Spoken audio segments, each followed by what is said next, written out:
Police ने पूरी family से इंटरोगेट किया। जब इंटरोगेट के दौरान इस बंदे की बौखलाहट जब सामने आई, जब थम लगाने की बात आई, तो इसने कहा जी मेरा दिल घबरा रहा है। किसी ने इल्ज़ामात भी लगाए, मेरी पुलिस ऑफिसर से भी बात हुई, तो पुलिस ऑफिसर ने जो बदचलनी वाले इल्ज़ामात थे, बहनोई और साली के आपस के रिलेशन वाली बात थी, तो उसकी पुलिस ऑफिसर ने तरदीद कर दी।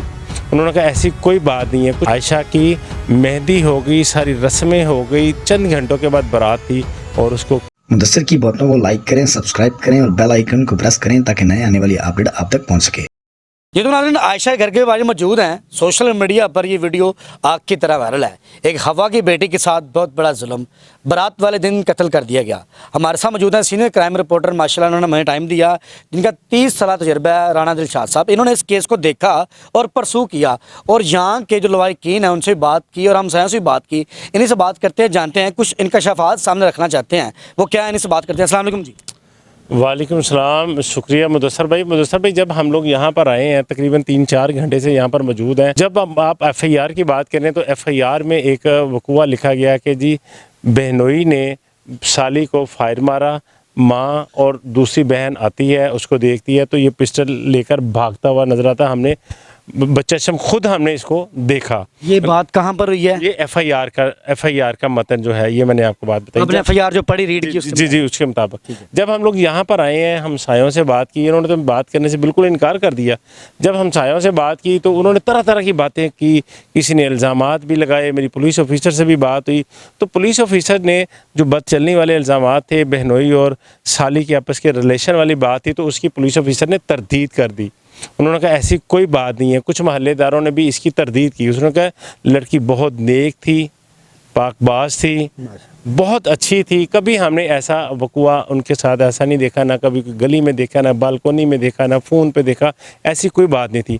जब ये कहानी शुरू होती है मुदस्सर भाई, रात 3 बजे कहानी शुरू होती है, तो मेरी इन घर वालों से भी बात हुई, इनसे भी बात हुई, तो इन्होंने कहा कि 3 बजे एक शोर की, एक रोने की, किसी खातून की आवाज़ आई।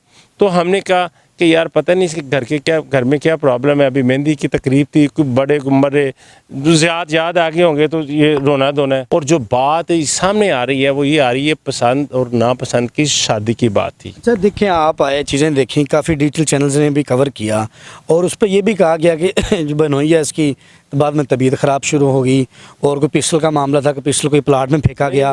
ये आप सामने मेरे इनके घर देख रहे हैं, ये 7 प्लाट है। जब पुलिस आई है तो उसने वही जैसे कातिल रवायती तौर पर ड्रामे करता है, फैमिली का कातिल होता है, तो उसने कहा कि जी मेरी तबीयत ख़राब हो रही है, मेरा दिल घबरा रहा है, मुझे डॉक्टर के पास ले जाएं। फिर उसको डॉक्टर के पास ले जाया गया, फिर वहाँ से उसका ट्रीटमेंट करवाया गया, फिर उसको वापस घर लाया गया। फिर इसी तरह का वो मामला हुआ कि जी जूस मुझे ला के दें, फिर जूस ला के दिया गया। इसी असना में जब फिर पुलिस आती है, पुलिस इन्वेस्टिगेशन करती है तमाम फैमिली से। पुलिस के नज़र में कोई एक कातिल नहीं है, पुलिस की नज़र में पूरी फैमिली जो है वो कातिल है। हमारे दायरे में अपना काम कर रहे हैं जी। पुलिस ने पूरी फैमिली से इंटरोगेट किया। जब इंटरोगेट के दौरान इस बंदे की बौखलाहट जब सामने आई, जब थम लगाने की बात आई, तो इसने कहा जी मेरा दिल घबरा रहा है। तो ये फिर वापस ऊपर गया है। आप ये घर देख रहे हैं, वो ऊपर छत से ना उसने अपना पिस्टल जो है ना वो नीचे फेंक दिया है। उसी प्लाट में पिस्टल नीचे फेंका है, मैगजीन अलहदा गिर गया है। फेंकने की बात किसने की है कि इस तरह? महल्लेदारों ने बात की और वो देख रहे हैं अब वहाँ पर वो पिस्टल था, तो जो यहाँ से पुलिस ने वो आला कत्ल भी बरामद कर लिया, वो चले भी गए।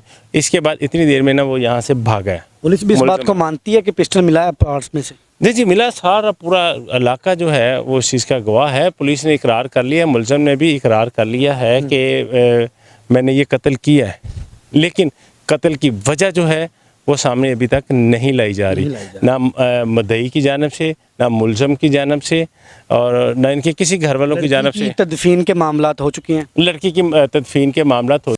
आज 12 बजे के करीब यहाँ पर सब लोग इकट्ठे थे।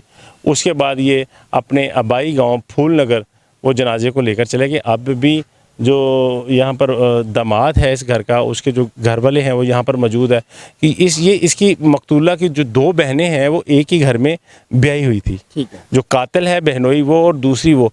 खिदशा ये जाहिर किया जा रहा है मोहल्ले के लोगों में गम व गुस्सा भी है। गम व गुस्सा इस वजह से है कि रात को लड़की पर तशद्दुद किया गया, फिर उसको कत्ल किया गया, फिर कहा गया कि ये जो कातिल है ये कुछ तीसरा कोई बाहर से आया है।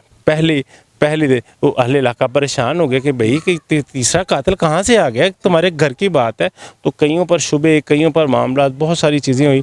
फिर जैसे ही कुछ घंटे गुजरे, उसी दौरान पुलिस इंटेरोगेशन में वो मुलज़िम की बुखलाहट से, पुलिस का एक तजर्बा होता है, पुलिस ने वो अच्छा काम कर रहे हैं। मुलज़म ने पुलिस ने उसको गिरफ़्तार कर लिया और मुलज़म ने थाने जाकर ये बयान दिया कि हाँ मैंने कत्ल किया है। ठीक है, ये बयान दे चुका है। जी बयान दे चुका है। तो इसके बाद कोई नई अपडेट, क्या तासुरात लगते हैं कि कोई नया रुख तो नहीं ले रहा केस? देखिए जी, मुझे जहाँ तक लग रहा है, जब मेरी अहले महल्ला से भी और इनकी फैमिली से भी ऑफ द रिकॉर्ड जो बात हुई, वो कैमरे के सामने आने के लिए बिल्कुल भी तैयार नहीं है। तो एक फैमिली की औरत थी, उसने मुझे बात बताई। उसने कहा भाई इस आयशा को नाहक कत्ल किया गया। आयशा की मेहंदी हो गई, सारी रस्में हो गई, चंद घंटों के बाद बारात थी और उसको कत्ल कर दिया गया। अब जैसे देखें उसकी पोस्टमार्टम रिपोर्ट आती है, फ्रांजिक आती है, तो उसमें पता चलेगा कि पहले तशद्दुद किया गया। अभी रिपोर्ट नहीं आई? अभी रिपोर्ट नहीं है, अभी तो इब्तदाई रिपोर्ट आ जाएगी पोस्टमार्टम की। अब देखिए यार, 3 मरले का एक छोटा सा घर है, 50 के करीब मेहमान वहाँ पर है। कैसे पॉसिबल है कि वो बंदा उसके कमरे में गया, कोई गलत करने की कोशिश की, किसी को पता नहीं चला? और किसी को पता नहीं चला? नहीं, पॉसिबल नहीं है ना। देखिए एक वो कह रहे जी हमें फायर की बात, यार वो फायर थी कि वो माचिस थोड़ी जलाई थी। हमारे साथ मौजूद थे सीनियर क्राइम रिपोर्टर दिलशाद साहब, जिन्होंने हकायक से मबनी कुछ बातें बताई और कुछ ऐसी बातें जिनके रिजल्ट अभी बाकी हैं। इसी के साथ अपने मेज़बान मुदस्सिर को इजाज़त दें। अल्लाह ने